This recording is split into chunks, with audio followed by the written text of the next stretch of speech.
on the recipe, the first ingredient you'll see is farro. This is a wonderful whole grain that I'm using today.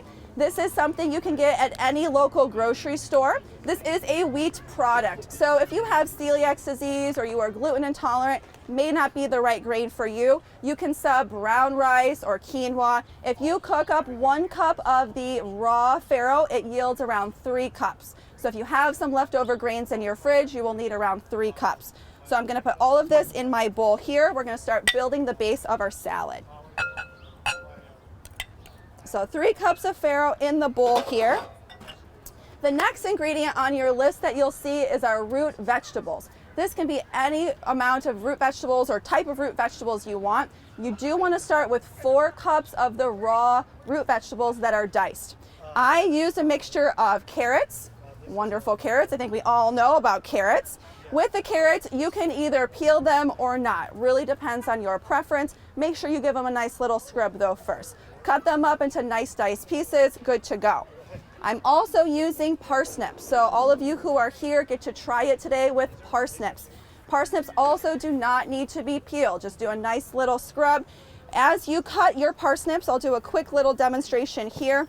As you're cutting the parsnip, the smaller side is going to yield nice bite-sized pieces. Another type of root vegetable that I'm using in my salad is a beet. With beets, I would recommend peeling them.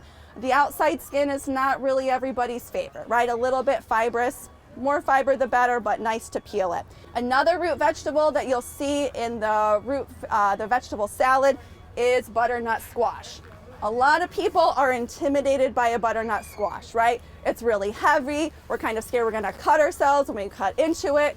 My trick is always to just use the vegetable peeler first. If you peel all along our butternut squash here, it takes away that thick rind, making it much easier to cut through.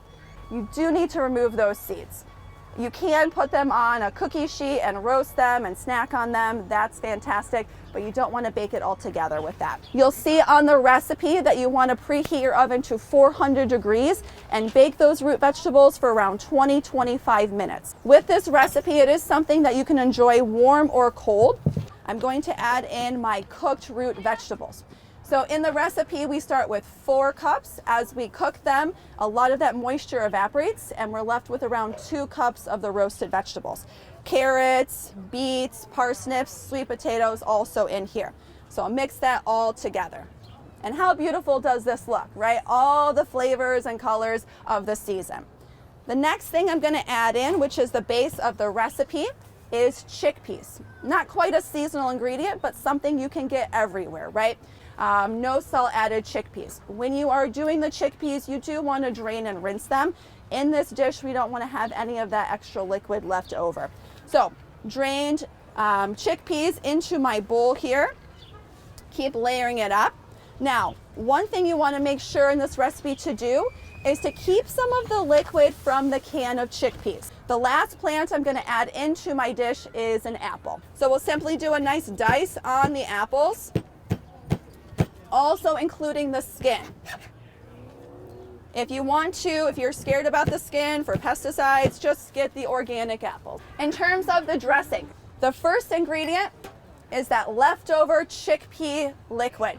Kind of strange, but really cool. So this is going to be used instead of oil for my dressing. What this chickpea liquid does, you can see as I poured it in there, it was really thick. So it's going to help emulsify with the other dressing ingredients, help to kind of coat everything, but with a lot less fat and a lot less sodium, right? We started with no salt added chickpeas. To my chickpea liquid, I'm taking red wine vinegar, 2 tablespoons. There's 1 and 2. And then I always like to add another type of acid. So vinegar goes really nicely with lemon juice. If you want to make sure you get the maximum amount of juice out of them, you do want to roll them. So simply roll them just to kind of squeeze those membranes together, kind of breaks them apart so we can get the most juice out of them. So I'll cut this in half. I love to use this tool. Super awesome tool. It has the holes in the bottom here. You want to put the flat side down. Intuitively, I always thought it was the other way around, but that doesn't work. So you got to put the flat way down, and I generally use the whole lemon. which should yield around 2 tablespoons. And then I'll simply whisk it up. So that's my liquid component. And then I'm going to add a little bit of mustard. I love the stone ground mustard. When you are choosing a condiment, try to find the lowest amount of sodium. 1 tablespoon of this goes in here. Kind of squeeze it in. Good to go. One last little whisk. All right. So we'll give this a pour over my vegetables and my grains. 2 things I'm going to add in here. One is chives. Here I have a 1/4 cup of chopped chives. I'll sprinkle that over top. If you don't have chives, or maybe you don't like chives, whatever the case might be, you can always use green onions. Green onions are a fine substitute. A little bit more flavor here. Whatever you want to use is fine. And I would say 1/4 cup is just a starting place. If you like a little bit more onion, add more. It's really up to you. And then the very last thing we'll add, parsley. So you can do anywhere from a 1/4 cup to a 1/2 cup of parsley. Great in terms of your digestion and fresh breath, and lots of flavor here. So I'll get my 1/2 cup of parsley over top. Give this a nice stir, and it's good to go. So it's a nice heart-healthy meal, nice and filling, and also helps you support your local farmers. Are you ready to try some?